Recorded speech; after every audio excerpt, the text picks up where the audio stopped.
అందరికీ నమస్కారం. ఈరోజు పచ్చి రొయ్యల కూర వండుతున్నాను.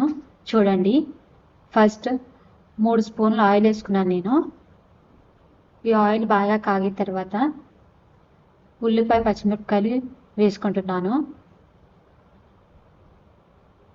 నేను పెద్ద పెద్ద ఉల్లిపాయలు 2 వేసుకుంటున్నాను. ఇవి అంతా బ్రౌన్ కలర్లో ఫ్రై చేసుకోవాలి. ఇలా బ్రౌన్ కలర్లో ఫ్రై చేసుకున్న తర్వాత అల్లం వెల్లుల్లి పేస్ట్ వేసుకుంటున్నాం.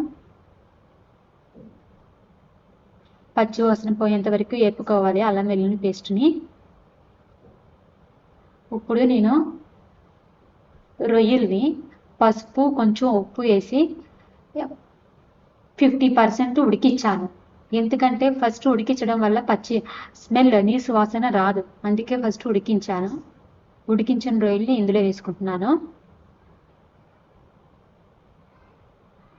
అండ్ మధ్యలో ఉన్న నల్లగా ఉంటుంది నరము రొయ్యలకి, అది కూడా తీసేయండి. అదే నీసు వాసనకి కారణము, బ్యాడ్ స్మెల్ వస్తుంది.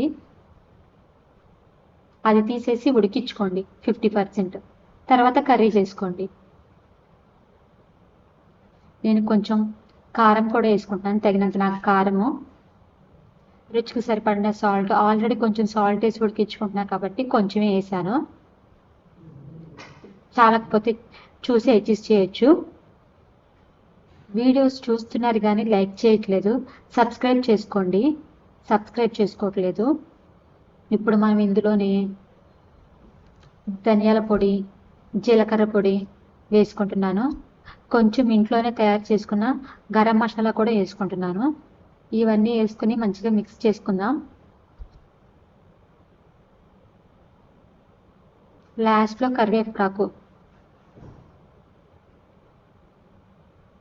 కొత్తిమీర వేసుకుని అన్నీ వేసుకుని కలుపుకొని కొంచెం వాటర్ వేసుకుని ఉడికించుకుందాము. ఆల్రెడీ 50% ఉడికిపోయినాయి కాబట్టి ఇంకొంచెమే ఉడకాలి, అందుకే ఎక్కువ వాటర్ పోయట్లేదు, కొంచెమే వాటర్ పోస్తున్నాను.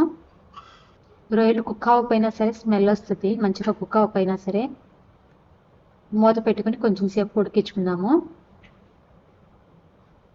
చూసారు కదా ఎలా ఉడికిపోయినాయో, దగ్గరికి వచ్చేసేసింది. కొత్తిమీర జిమ్ముకుని లాస్ట్లో ఆఫ్ చేసేసుకోవడమే. పచ్చి రొయ్యల కర్రీ రెడీ అయిపోయింది. ఇలా ఒకసారి ట్రై చేయండి, చాలా బాగుంటుంది నేను చెప్పిన విధంగా చేసుకుంటే. Thank you for watching. Subscribe చేసుకోండి.